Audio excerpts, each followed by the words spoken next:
नाच रे पतरकी के अपार सफलता के बाद कल्लू भैया अपन निकाल दिलन नाच रे पतरकी 3।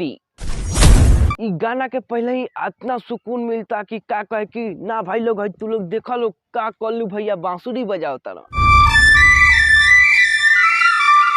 के म्यूजिक रिलिक्स का मस्त बाटे। इ गानवा के हीरोइनियो मस्त बिया।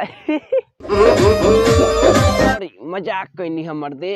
इ गाना पुरानका नाच रे पतरकी से एकदम मस्त बाटे। हमार तो लगता कि उ 200 ले गइल त इ 500 ले जाई। बात तो सही है। उ का लगला पैसा बैक मर दे। गाना के छोड़ला 2 दिन हो गइल इ अभी ले 8 नंबर ट्रेंडिंग पे चलता। इ कहे ना इतना मस्त गाना बा त चल ही के चाही। कल भैया तू इहे नु दिमागवा फिल्मिया में लगइले रहता नु गानवा छोड़ के त तार फिल्मिया सुपर डुपर हिट जाई। लोग अब तू लोग कमेंट करके बताओ लोग कि तार लोग के वीडियो कैसा लागल। अब वीडियो बढ़िया लगल तो चैनल के सब्सक्राइब और वीडियो के लाइक कर लो काहे कि ऐसन के वीडियो तार लोग के सामने जात रही। Tata bye by.